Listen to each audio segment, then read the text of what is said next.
Salut à tous, je m'appelle Antoine Caron et je suis heureux de vous accueillir sur cette chaîne dédiée à la pêche. Ici, je partage des astuces sur la pêche, le choix des appâts et des leurres, et j'aide également les débutants. Abonnez-vous pour rester toujours au courant. Et maintenant, passons au sujet du jour. Bonjour à tous. Aujourd'hui, je vous emmène avec moi à la 18e Coupe de la Haute-Loire, un événement incontournable pour les passionnés de pêche à la mouche.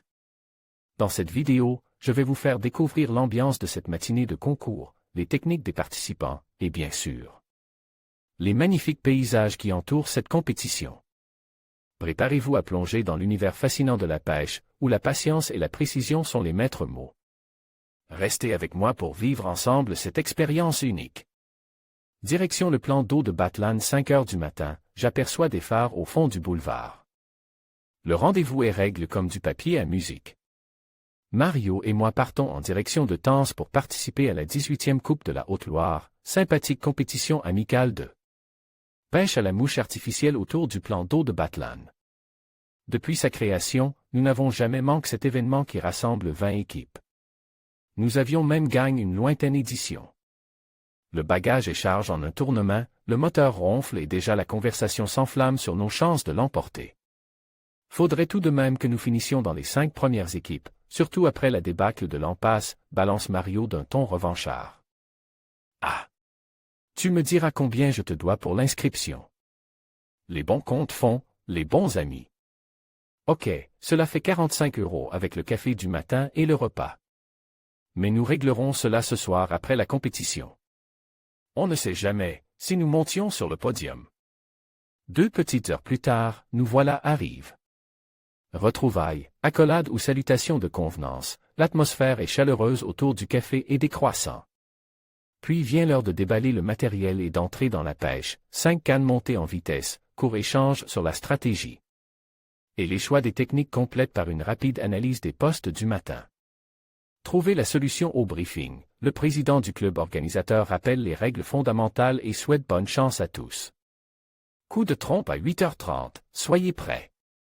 Les retardataires s'empressent de plus belle et toutes les équipes rejoignent leur poste comme indique sur leur feuille de marque. Pour nous, ce sera le poste 7, en plein milieu de la ligne droite qui longe la rivière. Nous sommes dans les starting blocks. La première manche est souvent déterminante pour comprendre l'humeur des poissons.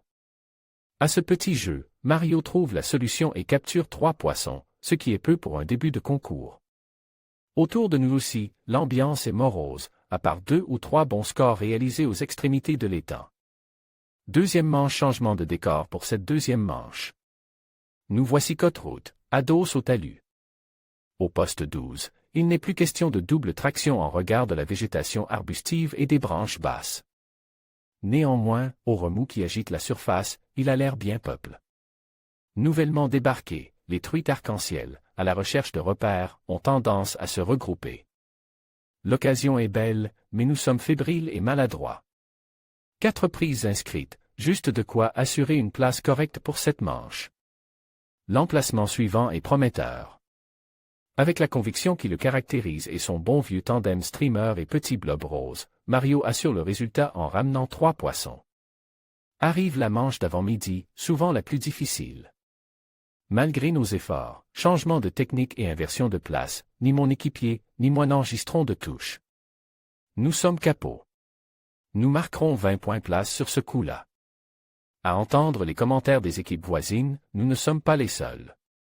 Une truite, malheureusement décrochée, nous aurait fait gagner 10 ou 12 points sur cette manche. Une bonne surprise midi déjà. Place aux festivités et aux libations, une 60aine de convives de cet acabit, jeunes ou moins jeunes mais tous mordus de la pêche. À la mouche, cela n'engendre pas la tristesse. À notre tablé, Mario retrouve son public. Ses blagues et ses histoires de pêche homérique captivent l'auditoire pour déclencher des éclats de rire insubmersibles. Je le soupçonnais néanmoins, comme je le fais intérieurement de mon cote, de conjecturer le classement du matin, au vu et au su des indices recueillis auprès des concurrents les plus bavards. À l'approche des desserts, le secrétaire du club mouche annonce les résultats intermédiaires. Bonne surprise. Notre équipe est momentanément classée seconde, preuve s'il en fallait une, que la pêche s'est avérée délicate pour l'ensemble des participants.